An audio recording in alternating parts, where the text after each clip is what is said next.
I'm not live yet. I'm not live yet. Am I live? Are we there? Hello? Who's there? All right. I think I got everything together. We're almost ready, y'all. Almost ready. So this is going to be, how's that for? Okay, cool. I think I'm going to bring this down some. How y'all doing on this Tuesday? Let's see if anybody, let me make sure I made it live on Facebook.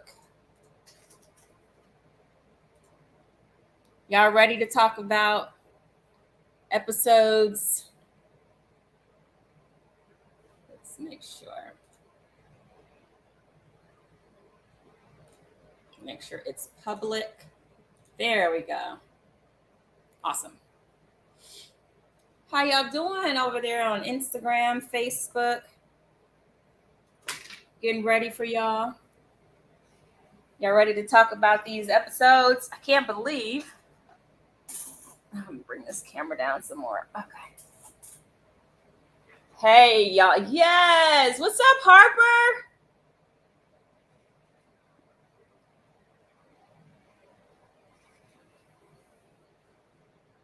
Hey y'all. Yes, happy Tuesday. Happy Tuesday. All right. Wait, so we're not going to see Farrah and Mercedes together anymore? I don't know. Thank you, Queen. We don't know. We'll have to wait and see, y'all. We don't know what's going to happen.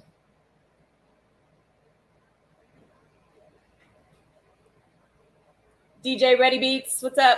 Marla Martin, hey. Hey. Robin. Hey, Chiquila, shout out. Hope you get the girl. I know, right? It's so crushing. Did y'all see my face? I was like, oh, she said what? Okay. What's up, Dog Pound? I see you. I see you. Thank y'all for coming by.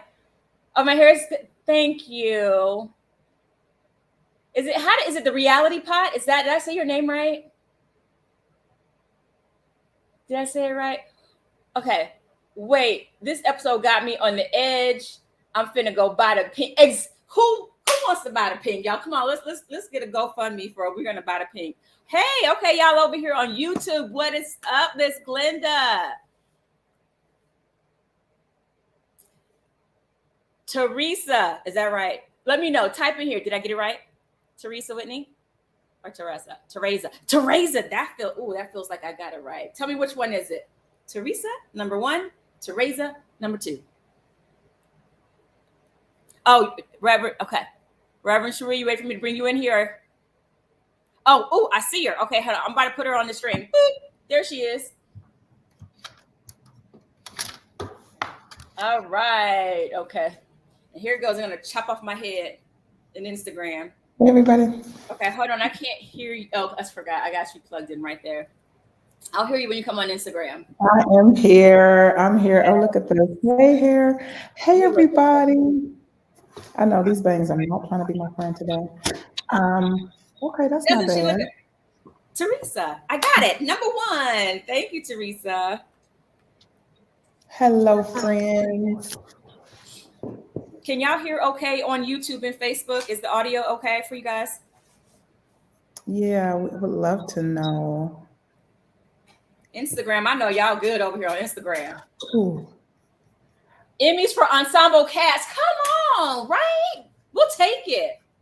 That's true. The cast is just phenomenal. It's just been such a fun ride. And I will tell you, I just last week's episode, this Sunday's episode got me. Like I have no idea how this is all going to play out today. Usually I'm clear, but this one was like, it was hitting me from all kind of different angles. So it's going to be interesting. Yeah. It's going to be interesting where the discussion leads. I'm curious as to what you all thought too about, just how things unfolded. Because we did get to see Farrah again with Farrah's movie. I'll get back to you later. Cut it out. I'm done. I ain't going there right now. Stop it. Get up. Okay. Oh, okay. All right, you guys.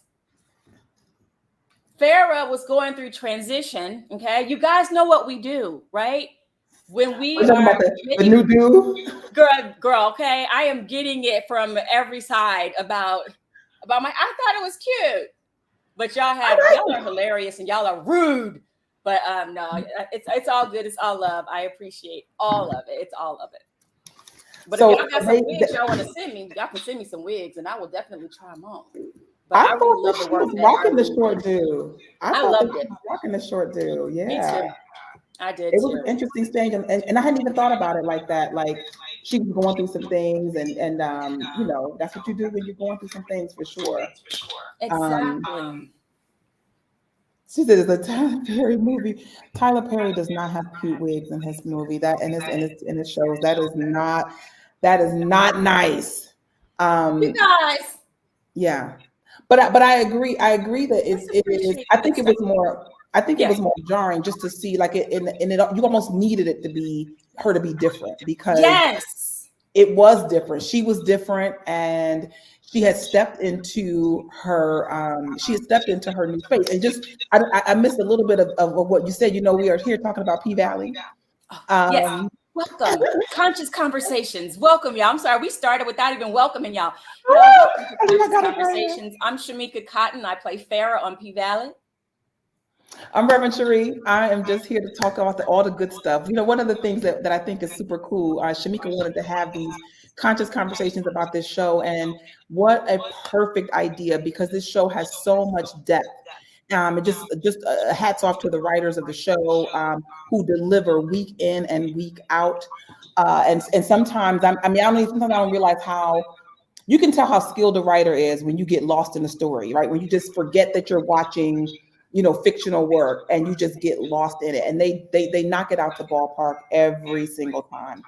And so I'm just wanted to shout out to the writers. And so what I want to do is just highlight some of the themes that came up. I know that there's deeper meaning often in work if you look for it. But you can enjoy this one either way. You know what I mean? Like you can just be on the surface and chill, or you can see some of the great depth going on. But right back into talking about Farrah. So Farrah and Mercedes make their debut. And so I actually thought she was walking into a dream when I don't know why, it was just a Mercedes experience, kind of like you know, just talk about Mercedes really quick, because I think that it's important to understand both of their points of view in that moment. Mm-hmm, And Mercedes she, you know, she's walking out of rehearsal feeling inadequate to the other women that are there. And I don't know if any of you have ever dealt with feeling old, right? Like just feeling like you have missed a window. There's somebody better than you gunning for you. And you could see all of that and how, and it was eroding her security, you know, and even Uncle Clifford couldn't remind her of who she was. Yeah. But Farrah did, right? Like to see her beauty and to see the strength. And she started to talk about, did you guys see that? When she started talking about how she adjusted her body to accommodate for the injury. Like she was remembering her power looking at Farrah's display of her work. It was just so, like, that was one of my favorite moments in the episode. It was very sweet. And you know, I think that question said Farrah gets Mercedes soft side. Yeah, even in those that pose that they froze in front of for a while, it was regal, it was strong, and it's like a position of complete surrender, even like the position that she was in. But just beautiful. And so I don't know where that relationship is going, right? I don't, you know, I got inside scoop, but she's not giving up any scoops. Shamika's like, we'll all find out, girl. You know, but but she's not spilling the beans. She's doing a good job. But it's exciting to see how even like what Pharaoh seemed to want was it all. It's like she sees the connection. She saw what she gave to Mercedes, but then she's like, but what about sleep? Like can we get down? You know. And I was surprised by Mercedes' answer, right? Like it was all business. And I thought that was deep. Like, what did you think about that?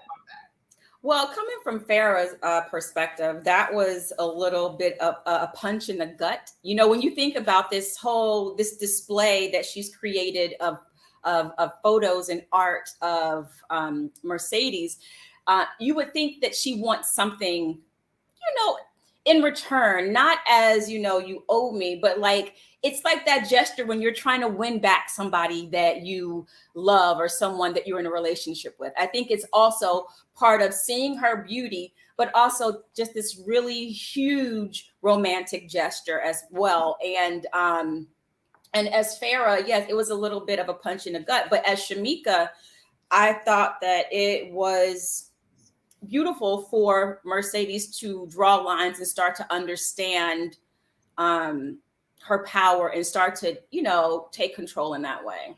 Mm-hmm, mm-hmm. Yeah. Yeah, I just it was it's surprising to me now, like as I think about Mercedes and her journey now, because there when she said that this was that was business, Yeah. it made me think about just let's think about Mercedes and her origin story. Because you got to see a little bit of it when her mama got up there twerking on the pole. Okay, so Pastor Woodbine, the depths. What is Pastor Woodbine's? What is that actress's name? Harriet D. Foy. I wrote it down. Can we just take a moment and give her flowers? If I had flowers, I'd be throwing them here at the screen so that Harriet could get them. She's slaying it. She's amazing. I was like, look at her, strong. Come on now, that's goals, right? Goals. Yes. Because she looked beautiful. I mean, of course, the character is just ridiculous, right? Like Pastor Woodbine is just ridiculous, but it's interesting though. What appeals to people, right? And so her appeal is, listen, as a minister, let me just tell you that every minister they have their flock, right? Everybody and that might not be your flock. When you find a minister that you just can't vibe with, they're not that type of people. You're not their people, right?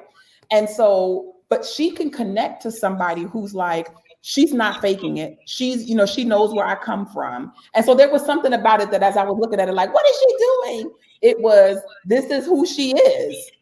And if that's Mercedes' mom, then it's no wonder the way that Mercedes looks at and manages her relationships, because for Pastor Woodbine, everything is an exchange, right? It's always for sure. An exchange. And so for Mercedes to tell Farah that it was just what that exchange was just business, it makes sense when you think about her mom and that impact, that influence.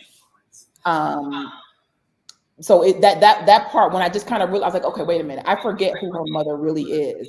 Yeah. In terms of, and then that has to impact the way that you look at the world. When we think back, because someone wanted to talk about this from 207, and we will go back to 208. I see y'all in the chat over. We are going to work our way back to 208. We just started with Farah because I was talking about it. But when we think about we didn't talk about Pastor Woodbine from 207 and the whole way that she wanted Mercedes to do a transaction to get their meal to be paid for. Like she was setting her daughter up to be transactional. And she was only upset when she wasn't in control of the transaction. Right. So yes, that has kind of been steeped into who Mercedes is and part of what makes her, who she is. So, but it's a fight, right? Because I'm getting the two episodes mixed up. I think it was the last episode, 207. But when she was with her neighbor, the guy who was sweet on her. 208. Yeah. Mm-hmm. Yeah. So when that comes up, right, you can see that she's a caring person, right? She looking out for this, and she appreciates the attraction, right? Because this guy really sees her. Yeah. But not wanting to take that relationship there. Like there's something about her that where sex is not, she's taken certain sexual relationships and they're not a part of that transaction, right? Like it's like she's wanting a love exchange, but still it's like, I don't know if you've ever segmented your life in any way where it's like, I'm doing this thing, but I do it one way this way and one way over here. And she was kind of doing that, in my opinion, like, just how she rolls with sex. It's like sometimes it's this beautiful sensual act, and sometimes it's a performance, and sometimes like it seemed like it's I see her mom in her, right? I see her mom performing, like her mom is performing for dollars in the collection plate. You know what I mean? Like they both are doing the same thing. Just it's just a different. It's like a different audience. Yeah. A different audience. Who was this who said? I'm sorry, I'm looking at some of the comments. Queen Erie. Oh, I'm jacking your cute little name up. No, I don't know how to say it either. She cried when she saw her looking at those pictures. Like that was really beautiful. In real life. Yeah. She did. You said she cried in real life? I captured it. I made sure that video that you saw on her page of her walking in, that was me recording it so I could see her see this thing when she walked into the gallery. She cried. So her Brandy's first view was that she was in tears looking at herself. That is hot. That is how she cried in real life. I'm seeing that. Yeah. She worked her butt off for this role and everything that she's going through. You know, she's managing being a lead on a show and taking care of her mom and all of the time and dedication to balance going back and forth between, you know, Atlanta and LA. It's a lot. And I'm sure there are times, and I don't know, but I can only imagine that there are times when it gets heavy and hard to do. And when you walk into a gallery and see that someone has captured your hard work in a way that is absolutely beautiful and breathtaking, I bet her heart was just so full, it's overflowing that she cried. That's my guess. Yeah, I mean, but it's also just, they were just beautiful photos. I don't know who the photographer was on that, but just amazing. The real photographer. I don't know who that person is, but beautiful pictures. And I would have loved to just look around some more because I was just looking in the background at the other shots that weren't in the main shot, and they really look beautiful. They just the strength and everything. But it is thinking about her shoulder, right? Like I don't know if you have ever really subscribe to the idea that when you carry your pain in your body, you carry your mind, your emotions in your body. And that oftentimes when we're experiencing pain, what it is that there are things we've been carrying that are being signaled in our body. And so in one of the scenes that the conversation was, this was a few episodes back, that it was about the gunshot, right? That she had the pressure of the gunshot in her shoulder. But I would also say that she's carrying other weight too. Like there's this this idea. She said this in that scene with Uncle Clifford, which is like, I don't belong here.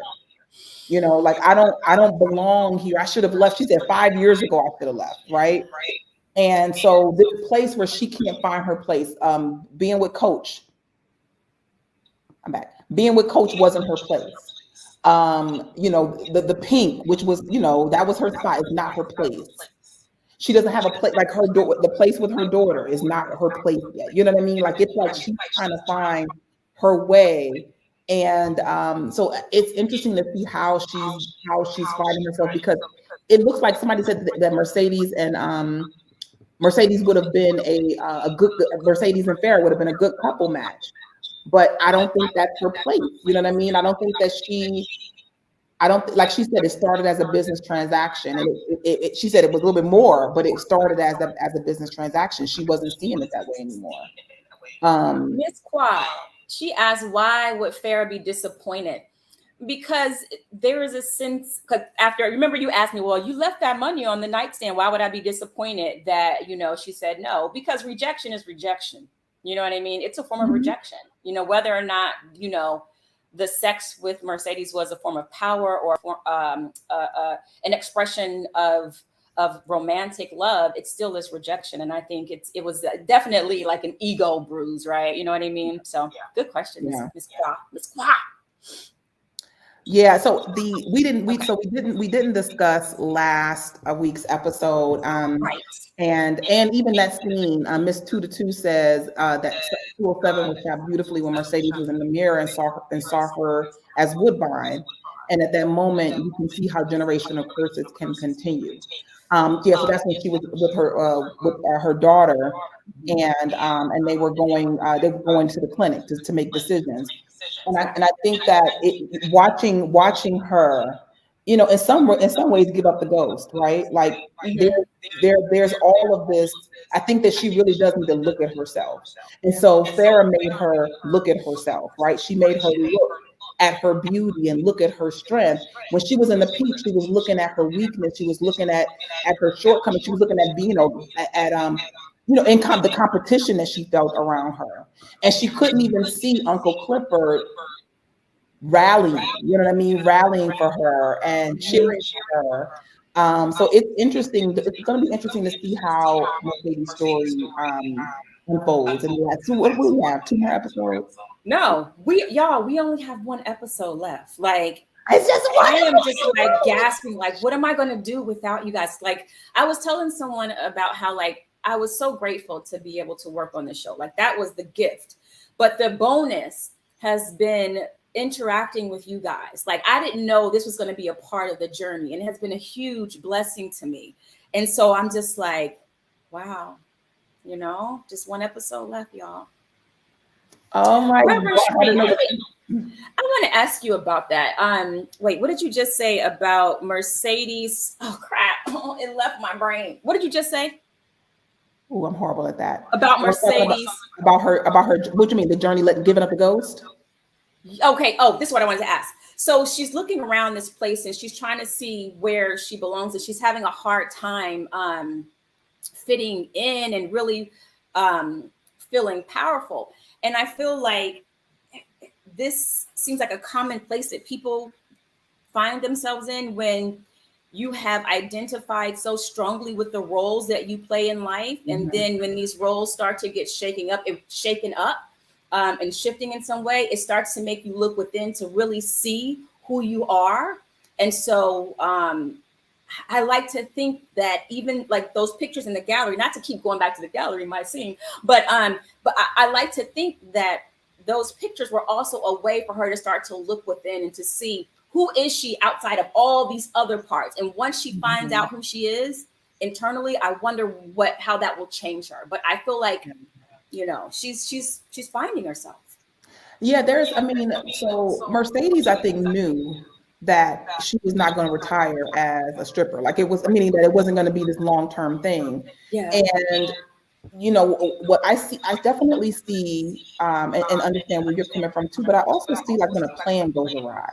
Oh Right. yeah. She had a plan for how she, like her plan was, I got this money. I'm going to go and I'm going to get my daughter, get more custody of my daughter. I'm going to have this studio and I'm going to have life after the Pynk, right? Like that's smooth sailing. Like you can't beat that. I left on top, you know, and as when a plan falls apart, right? And many of us have had plans fall apart in the past few years, you know, that just, and may not even realize it. Like it fell apart and you might not even know that we all went through a big trauma, right? A collective worldwide global trauma. And but you're still grasping on to the plan that has fallen apart. Yeah. And so there's you know, Pastor Woodbine believed that there was a calling on her life, right? Because of the feather in her eyelash. And what's interesting is watching, you know, could it be that that 20K that her mother stole from her is actually the key that unlocks her understanding why Mm, she's here and what she's here for? yeah. And really bringing her, like, think about it, like her daughter coming to her for something real, Yep. right, was a huge breakthrough. Huge. They had, you know, she had been repainting that room for years, and now there's a bridge between her and her daughter that brought her daughter to say, like, she was like, look, what color are we going to paint our room now? Like, she wanted to come and be with her. So there's some fire there. But like I said, I'm Team Mercedes all the way, and I think Yeah. that you know, and this is the thing. We didn't talk about Farrah's arc, and then we can move on because there's a bunch of Okay. other stuff too. But the thing that I liked about Farrah, which is, you know, when you see an outer change, one or two things are happening, right?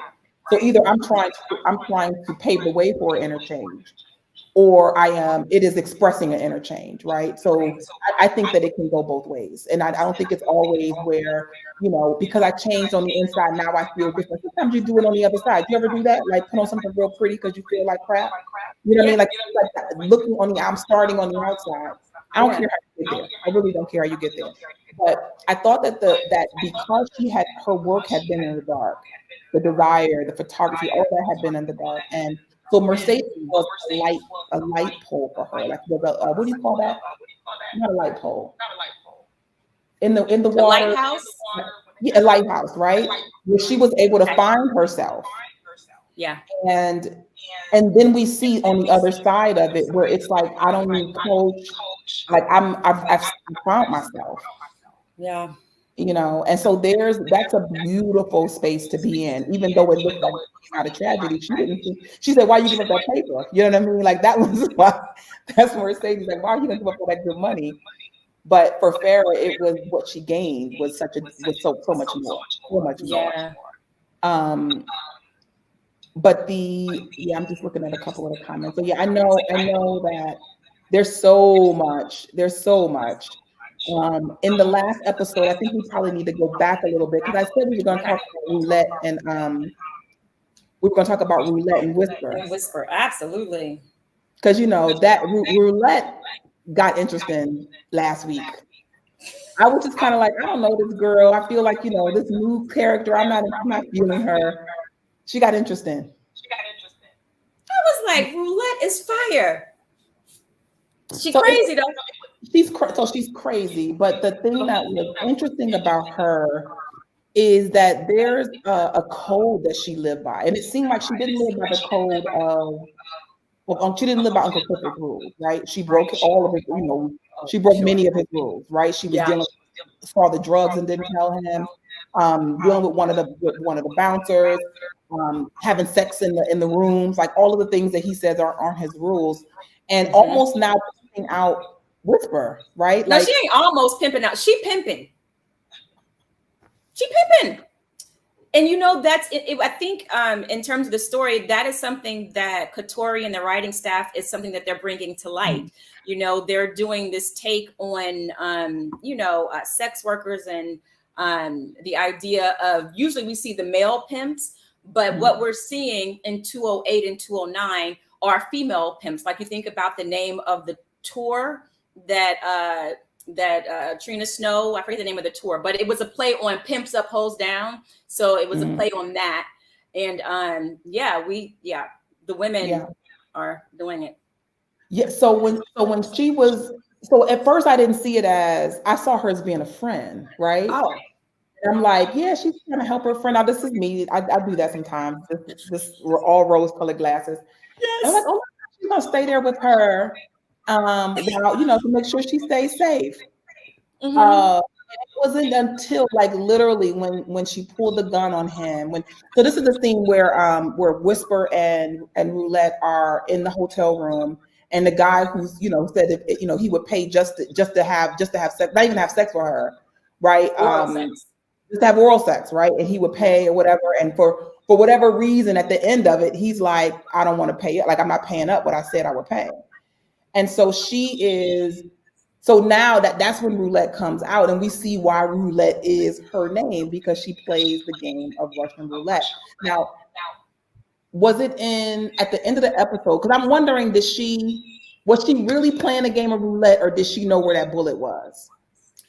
I was wondering, at first I was like, is there really a bullet in there first? And then to see that there was a bullet in there, I don't know. I'm going to take it for what I saw was true, that she was really playing roulette, but maybe she knew. But she said she has to deal with death. Right. Because death was definitely a theme in that episode. I mean, death has been a theme in the whole series, but definitely comes up. And for her to say that she had a relationship with death, but it was at the end when she looked and we saw that there was a bullet in there, that it's like, when you play roulette, you spin the barrel. Right. The idea is that true. I don't know where the bullet is. So that made me actually I was comforted by that. Like, okay, this girl is crazy, but she's not that crazy, you know. Oh, okay. See, I was naive. I was like, ooh, no, she's crazy. Yeah. I mean, not saying that she's not. Yeah, I don't think so. I think that Whisper is, I think that she feels like she needs her protection because she already feels like she's talking about her intuition. Like her intuition was telling her what to do, but yet she was letting roulette dominate her, you know, and convince her to do something that she didn't want to do and she didn't think was the right thing to do for her. So, you know, sometimes you don't need an actual roulette. That can be the color, the color. I'm looking at this comment. That can be the thought going on in your mind where your intuition is telling you something, directing and guiding you, and you feel crystal clear. And then there's this other thought that's like, but with the money, but you ain't got to do nothing but lay there. Like all you got to do is lay there. You don't have to do anything. This is gonna be easy money. I'm only gonna do it this one time. You know, like it was with her. I love that she acknowledges that she is guided by her intuition, and like I said, it was interesting. And even when she was, I think she had pulled out a crystal, and Roulette grabbed it. You know, like you don't need that. There's an interesting dynamic going on between the two of them, and I agree. I think it was Nick who said that's not, is it Neek that's not her favorite character. She wasn't mine either, but I said she just got interesting. She said that colorism is a hell of a drug. He paid to have oral sex with her. Yeah. And I also think that there's, somebody said that between who would have won a fight between Roulette and Mercedes. I think honestly that Roulette is indifferent to Mercedes. Like I don't even think it's about that she sees her as competition. I think she's just straight up indifferent to her.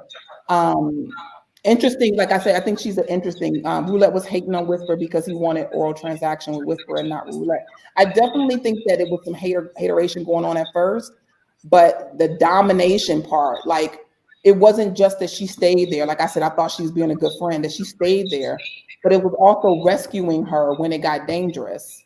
Yeah. And she didn't, it wasn't like she was taking care of her afterwards, right? It was like, then it was on to the money. It was on to trading the car in and handling that. So,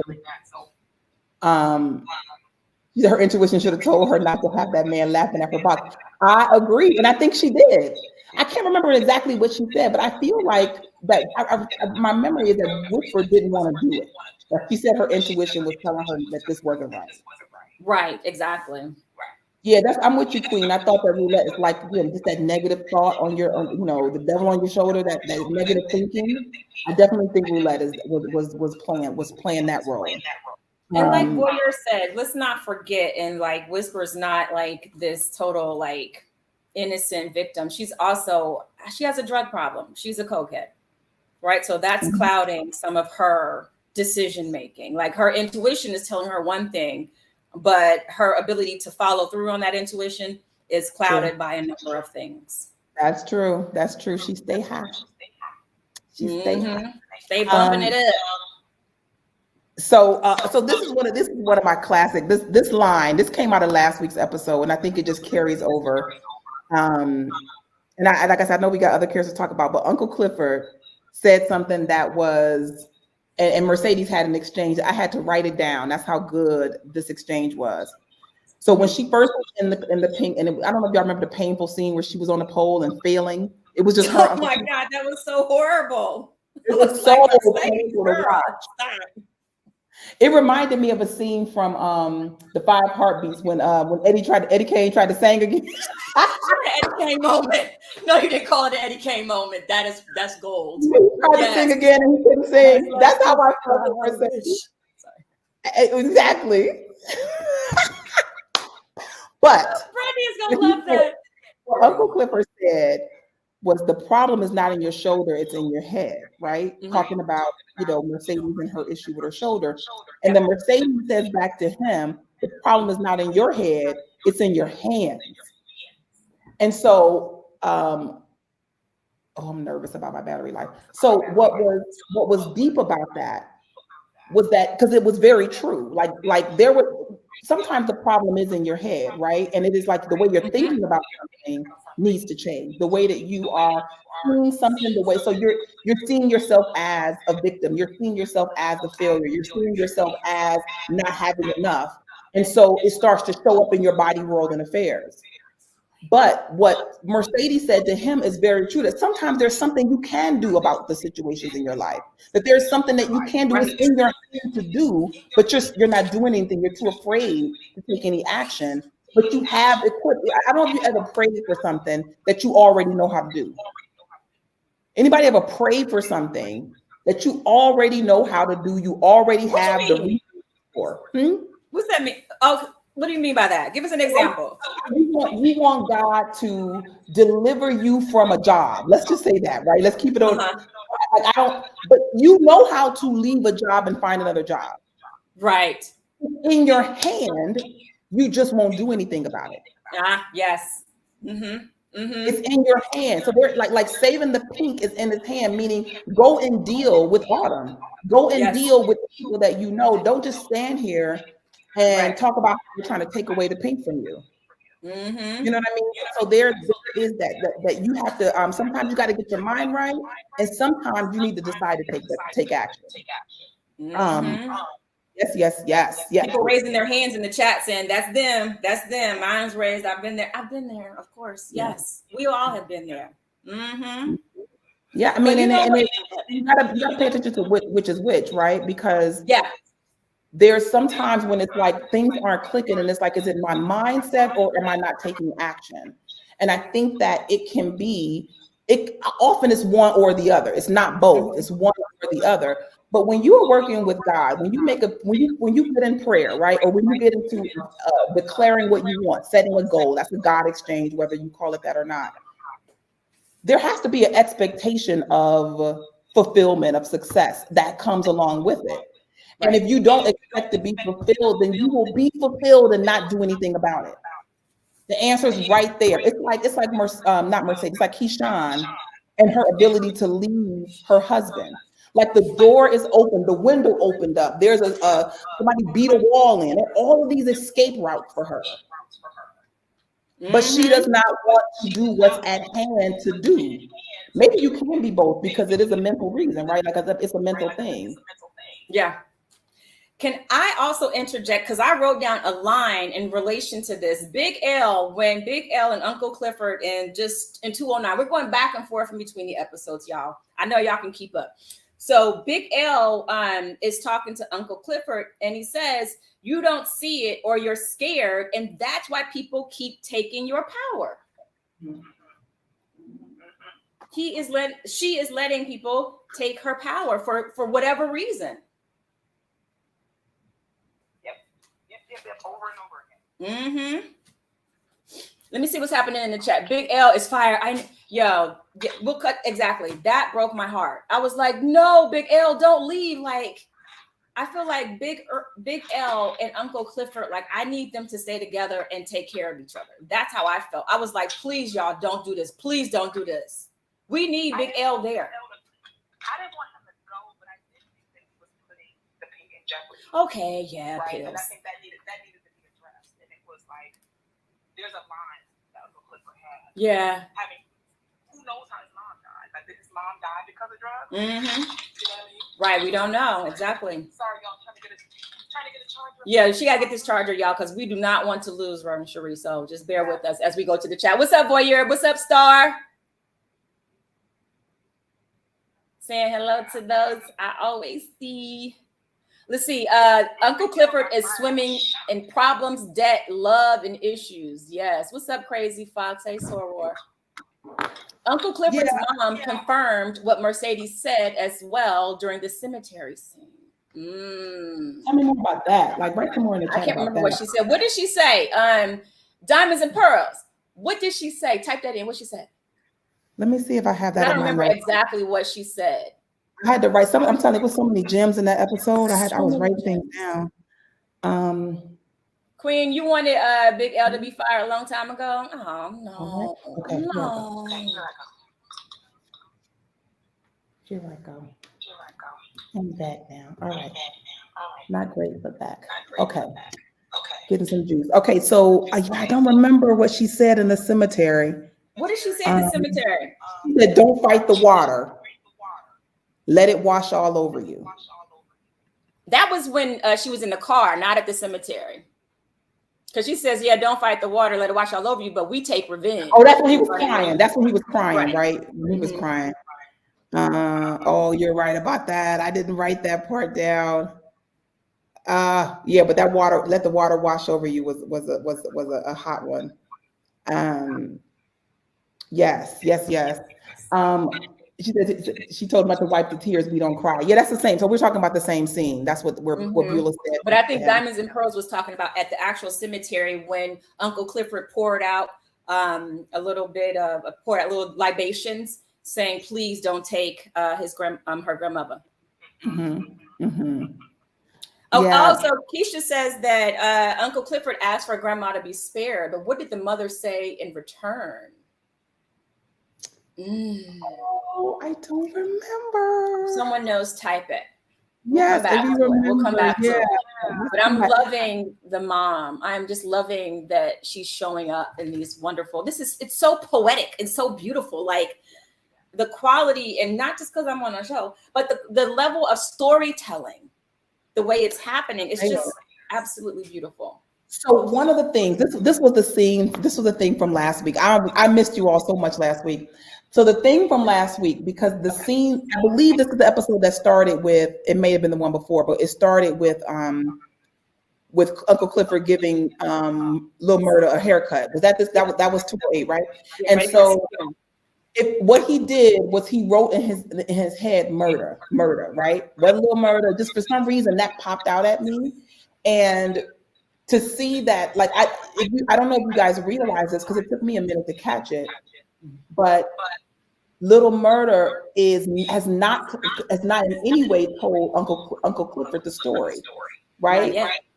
So there's this, like, hiding this part of his life, and I don't think that we've only known Lil Murda as this up and coming wannabe rapper, but the gangster part of him, right? The part of him that was best friends with Teeth, the part of him that got him locked up, like all of that. You start to see a little bit more of that in as he's interacting with his friends at Teeth's funeral, right? And so there was a scene with Wody and Murda when they were at the when they were in there and he was looking at the body. I know. Go ahead, speak on it. So he says to him that, Wody said that he knows death intimately. Right, that there's this, you got to imagine if you're around it a lot, there's just this, it intimately. But he said this thing that I thought was that really hit on Murda, because I think that's why he's not telling Uncle Clifford about the whole story, is because he's dealing with these two sides of himself. He says we all got God and we all got the devil too. This is what Wody said. Yes. We all got God and we all got the devil. And I think that Wody has said, I have an intimate relationship with death, that he has somehow said, I'm still gonna stay on the dark side. But one of us got to make it out. One of us got to make it out the mud. One of us got to make it out. And, Lil Murda's like, kind of like, why me? He's like, one of us got to make it out of here.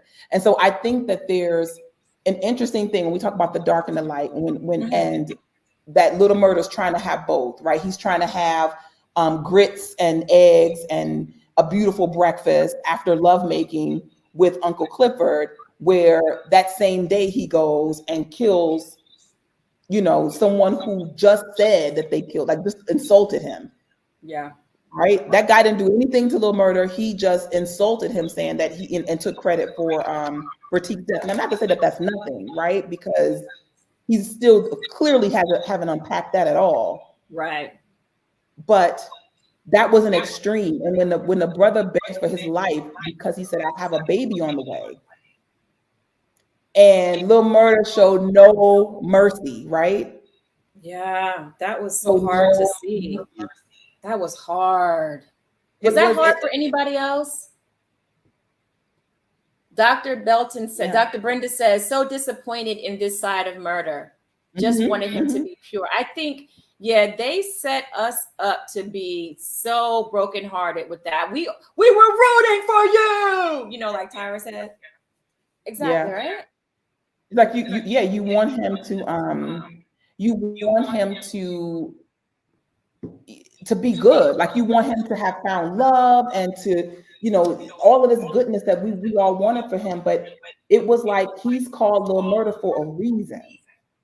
And I think that I know I told myself a story about him. Yes, it was very disappointing. And but I think it shows the complexity of his character and also the depth of his grieving. right? That this is, he can't, like, who can he grieve with? He can't grieve for his lover in front of his boys. He can't grieve for his lover in front of Uncle Clifford. You know what I mean? Like, it's like it's just, he's just being eaten up on the inside. So my thing is like, I don't think that was his first time. I'm getting that maybe he got the name Lil Murder. It didn't come out the blue. Okay, could be, yeah. I don't think it came out the blue. Wait a minute, there was a really good one in here. But why so many shots though? That too. Was anybody else surprised that it wasn't just a pop in the head? It was a. I was like, for real? That was. But he said, yeah. So Queen, I get you. It definitely probably was against a code, but I don't think he had to go and repay the debt. That's the thing that, like, it's like he chose to go and handle it, and maybe because that was his dude, and everybody knew Teak was that he was tight with him. But so I hear you on discreet code, but it was definitely disappointing as for a character that we have been seeing so much of the tender side of. We have been seeing so much of his aspirational, and we were cheering for his success, and his darkness comes up, right? That part of him that is in the mud, you know, that comes up. So I definitely felt like I was disappointed. When I wrote down, I said, "Murder is a murderer." I couldn't believe it. Like, it's like, I thought that was just a stage name, but apparently, no. I need to think about this dude differently because we don't know Murder's origin story, right? No. We don't know where he came from and how he got the name and all that. You know, we don't really know that. So I thought that was interesting. And I thought it was actually kind of touching, just to wrap out Teak, with this being his homegoing service, that his friends showed him so much love, right? Like as he's going, you know, it was interesting just to see how they honored one another, right? Like, to get beyond all of the extra stuff, thinking about games and all of that, but just the way that they were honoring him, and watching Murder try to grieve him in front of everybody, but having to restrain himself, right? Can't burst into tears, and, you know, it's like whatever he had inside him, he had to keep bottling up. So I'm almost not surprised that something extreme happened now that I think about it. Okay. Right? When he was a pressure cooker. And the hope was that plea for the plea for his life. I can't remember the guy's name. Warrior said, "Violence is how many men in the hood deal with grief." Interesting. They take serious in the streets, claiming a murder that you didn't know. That you didn't do that until this show. I didn't know that, but I can understand it. But I just never knew that. But I wouldn't think it. Why would you take credit for it? So my brain was just not in the streets. Yeah. My brain wasn't in the streets. Yeah, but the idea of being a pressure. Thank you, Warrior. And John. Yes.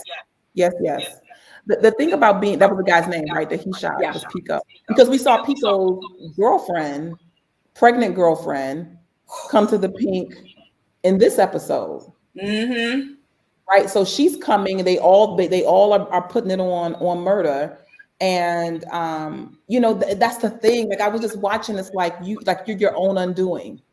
You're your own undoing. And that, you know, this whole thing is not just about like watching the show, right? It's like looking at yourself. I like to put up a mirror to myself. I've been my own undoing, you know, and you would say that nobody wants me to have anything. And, you know, you could, whatever your story is, but he was his own undoing clearly here, where he had an opportunity. He's on a stage. He gets to come back to the Pynk, and he is a super, now he's not just local star. He's kind of getting into a bit of a star area, and everything gets shut down because he got the mud on him, right? He got that, he let that lead him. So yeah, Murder, Lil Murder, and yes, disappointment. I love it. Yeah. Neck said, or is it Neek? Neck said that she shouldn't have had herself at the club, her pregnant self at the club. But you know what? Also, I think, you know, like when you experience a death, I feel like that time when they die to the time when you have the funeral is such a volatile time. I don't think anybody's thinking clearly at all. At least that was not my experience when experiencing death. And so everybody's super volatile, super vulnerable, and we see bad decisions just popping off everywhere. Yeah. It was disheartening. And this one thing that Uncle Clifford said before, this is from 208, from the last, not this past Sunday, but the Sunday before, when he was leaving, and he asked, where you going? Right? And Uncle Clifford says, somewhere, unlike nowhere where you going, right? Mm-hmm. And it was something that was just kind of prophetic about that, right? Like Murder went left there and lost himself again. I don't know if he's ever been in that predicament before, but I just like I said, I was disappointed in my guy, and again, not understanding the depths of his grief. Yeah. We got 8 more minutes. I'm teaching a class tonight, but I want to touch on. You guys know Autumn is not my favorite, but she's growing on me. She's growing on me as we wrap out. I love Ellerita. She's so awesome. But okay, Autumn. Well, she's pregnant. Can we talk about that? Twins, according to Whisper. According to Whisper, she got twins happening. But I was okay. So the pregnancy kind of shocked me. But what shocked me more was Andre's wife coming back at the end. Yes, Johnny, who plays Andre's wife. Yes, absolutely. I thought that was, I don't know why I just assumed that was a done deal. Me too. But here she comes talking about, this is your mistress. How is anybody mad in this situation? Both of y'all got side items or side pieces. What do you call them? Side pieces? Side piece. Yeah, both of y'all got, side orders. And I agree, Miss Tutu. I would not have even wanted to throw up in that toilet. That toilet was horrible. Oh, that bathroom was gross. I would have, I'm not been in that toilet. I was so mad at that toilet. I appreciate you for bringing it up. I was so mad at that toilet. But so Autumn and refusing this $5 million, right? Right. Is interesting. And, now it's getting down to the wire, like, because she refused it, it's like either this is going to work or not. And I'm not sure how she thought she was going to get 10 out of this woman, because she didn't seem like somebody that would give 10. She seemed like, I'll play with you. I'll give you definitely closer to what it's worth. Yeah. Not the what $200,000 they were trying to get him at first, or just snatching it from at first. Right. But yeah, I was like, come on, Autumn. I think you might be overplaying your hand here.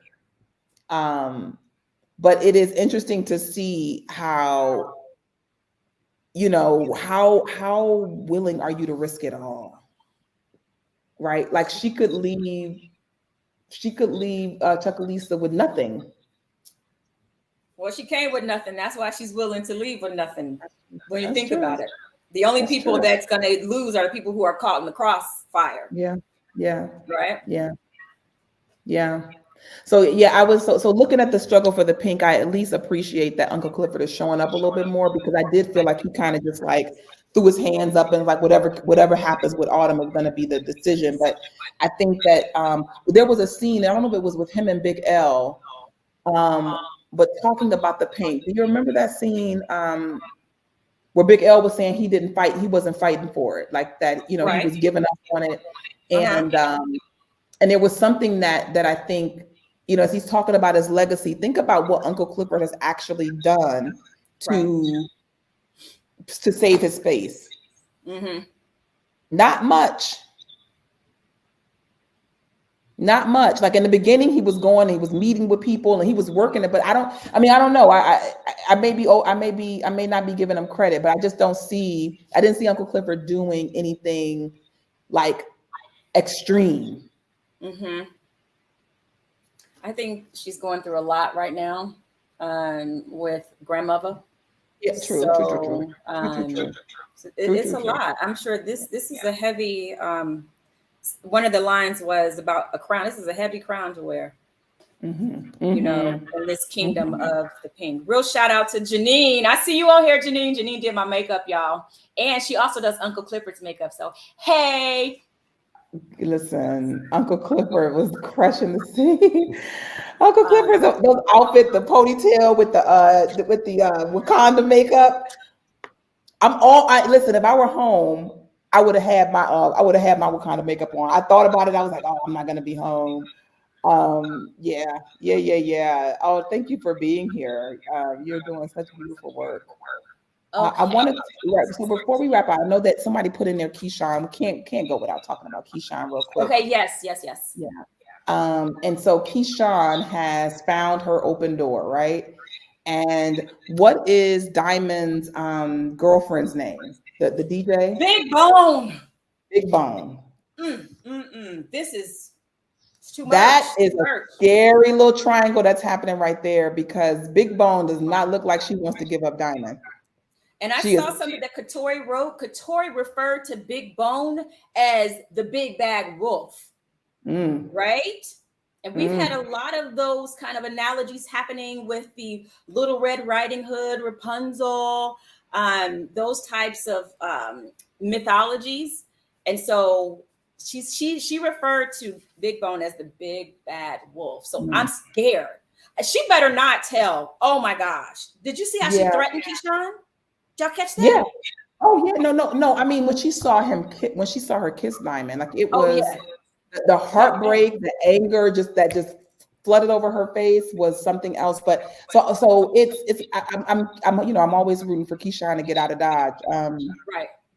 So I know it's going to be a cliffhanger. I know that I'm predicting a cliffhanger with Keyshawn. I don't think she's gonna break out, but she did allow Diamond to rescue her, right? Like that was at least an acknowledgement of him getting her out of there, and Diamond walked away.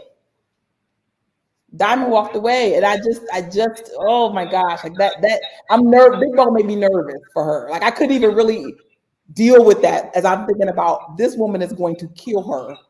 Like she's afraid of her baby daddy killing her. But she might have walked into a little something right there. And didn't she have a picture of Diamond with that ring? Yes. That was the ring from his protection stand, right? From his altar. From Montavious, I believe. So I think he probably wears it when he's at the Pynk to keep the spirits away from him when he's there. No, he was laying back. I was trying to see. I actually rewound that to see if he was in the bed. They were in bed. Oh yeah, that picture. Yeah, but is he wearing it? I think he was. Was he wearing it at the club or not? I've never seen him wear that ring. I've never seen him wear that ring, but she was holding it in his hand, and you couldn't see his face. You couldn't see his eyes. But Lavonda said she is connected to Montavious. She had it on. Interesting. I missed all of that. I didn't see that she had it on. So she actually took it, and he doesn't know she took it. I just saw that it was in her hand, and when she took a selfie with him, right? Right. Oh my gosh. Okay, so I'm gonna need to run, but I want to say there was something amazing in the chat that I just wanted to acknowledge, and I think it was, I don't know if it was Voyeur, but wait a minute, where you go? It was about that wink. I just had to acknowledge that wink. It was a sexy wink that Little Murder flashed at Uncle Clifford. Oh, that was so heartwarming. Oh, melt my heart. All right. Well, all right. Reverend Sheree has to go and teach a wonderful class that she teaches every Tuesday. But next week, are you back Wednesday? Are we back to Wednesday next week, or what do you know? I believe so. Okay, y'all. Next week is our last one. So bring any, just y'all. Let's just come hang out, hug it out, and I don't know. I'll just see y'all next week, and we'll pick up because there were some other themes that I want to talk about, like the titles of the episode. Snow. They said snow is rare in Mississippi, just like second chances are rare. We have so many more things to talk about, and we'll try to pick up on these things next week as we wrap up the second season of P Valley. Y'all, thank y'all for always showing up, for joining us on Tuesday this week, because we have some scheduling conflicts. Thank y'all for just riding with us. And we're looking forward to next week. And anything you want to say before you jump off, Reverend Sheree? Oh, this is so much fun. And I'm looking forward to, I think next week is going to be fantastic. I caught a lot of things in the chat we didn't get to talk about. We will get to them next week. We will. Yeah. Okay. All right. I'm gone. Much love to you all. Have a beautiful week. Have a wonderful class, Reverend Sheree. Thank you. All right, y'all. And as we wrap up for the day, okay, so next week, Yeah, I can't wait to see y'all. If you guys want to shoot me like an email or a message on Instagram or Facebook, let me know how has Conscious Conversations, how did you like it? What did you like about it? What would you want to see different? Did it impact your life in a certain way? It would be really great to have those so we can see what this space that we all created together, basically. If you guys didn't show up, there would be no Conscious Conversations about it. So I would love to hear how this space that we held together, how did it impact you, or what was it like for you? Also, somebody asked about my mailing address. My agents, if you go to my website, let me see what it is. You can just mail it to my agent's office until I get my virtual mailing address, and that's Buckwald. And I think it's 10 East 44th Street in New York. But if you go to shamikacotton.com, yeah, it's 10 East 44th Street. You can just mail it there and I'll get it. Y'all gonna send me a wig? I'll take it all. Y'all sending me stuff? Okay, whatever. Just send it. Send me letters, love, whatever. But yes. But I just do want to say that working on this show, like I said, has been a wonderful blessing. I have loved collaborating with all of the artists, and especially the artists that you guys don't get to see, like hair and makeup, who are phenomenal. That's one thing about being an actor and working in TV and film, basically in all, even in theater, it's a collaboration process. And so I just appreciate everybody's contribution to the art, to creating this world, to creating this story. And I'm just so grateful for everybody and for y'all. So thank y'all so much. Let's see, for tuning in. Let's see. Okay. All right, Queen. All right. I'll be checking. What else? So, all right, y'all, we will pick up if we left anything out. Make a note and we'll talk about it next week. I've got notes. So we will come back to the notes that I wrote down because there's so much to talk about. All right, y'all. Till next time. Love y'all. Take care. Bye.